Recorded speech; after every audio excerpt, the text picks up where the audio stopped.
Hey there, this is Jennifer Hoskins-Tomko again from Clarity Health Solutions.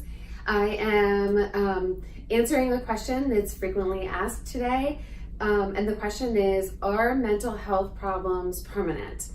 And great question. I mean, how many people are newly diagnosed and they kind of want to understand what the rest of their lives are going to look like? So the answer, the short answer is, it depends.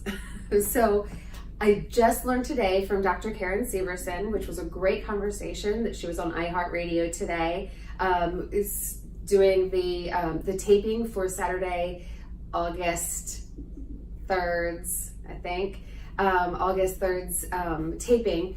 So the question about being permanent, she said that depression, for instance, they say that they give about 6 months in the initial diagnosis. So if it's your very first time ever having been diagnosed with depression, they give 6 months of medication and treatment and all that during that 6 months, and then the doctor may choose to taper off the medicine with the patient in order to determine whether or not the person is having any effects that are coming back to them.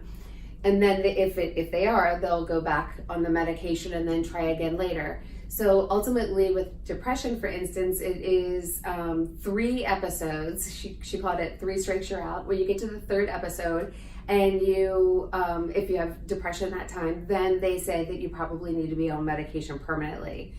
So the reason that it's not automatically permanent is there are so many variables that can be contributing to the feelings of depression.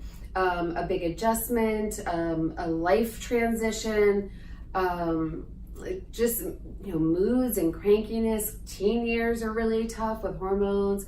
There are so many different factors. So we don't really want to just say this person is struggling with depression permanently. We want to make sure that that person is gaining the skills and the all of the management techniques, including the mental health piece of cognitive behavioral therapy or working out the negative cognitions, in order to figure out how to help that person heal instead of just having these relapses all the time.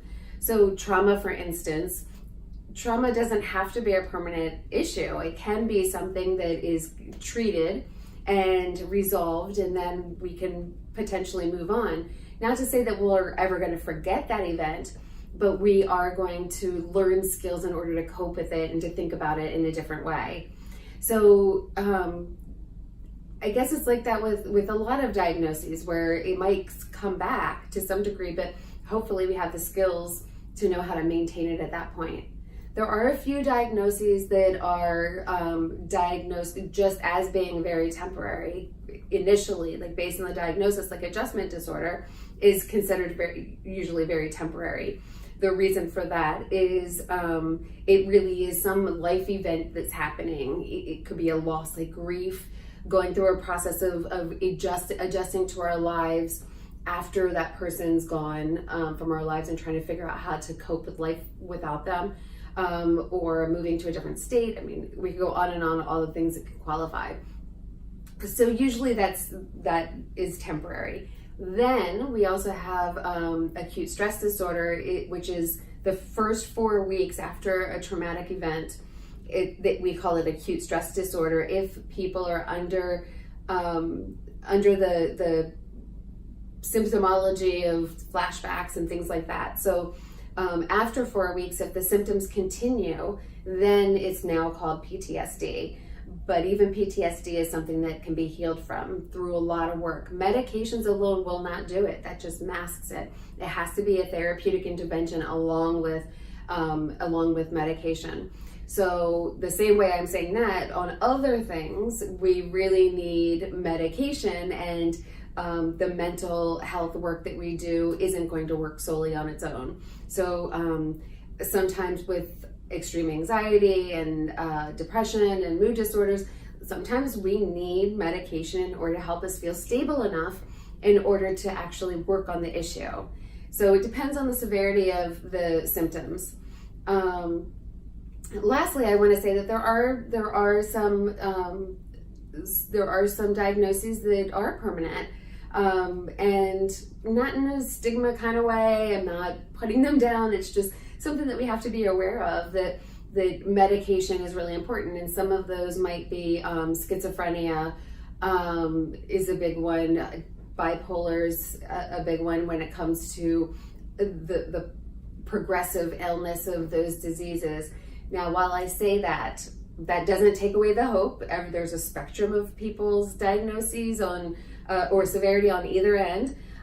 So with therapy, with consistency, with medication, with support, all of those things together will minimize symptoms, and people can live perfectly functional lives despite having chronic mental health concerns. So the long answer clearly was just, it really depends. But to sum it all up, as long as we're getting the multifaceted treatment that's necessary in order to maintain and to understand those symptoms, then there's no reason we can't live a healthy, perfect, fantastic life. It just takes a little bit more effort. So one more thing I want to say about medication is I have a lot of people who are completely against medication, and I have other people who are all they want is medication. I don't think either of those two ends are necessarily beneficial, because it really is something that we have to use in conjunction. So the medication can help lift us out of that really dark place, and the therapy is necessary in order to teach those skills with or without the medicine. So it's essential to have both of those things in order to really feel better and to maintain that level of stability. So I hope that answers all the questions, and I will talk to you soon. Thanks. Bye.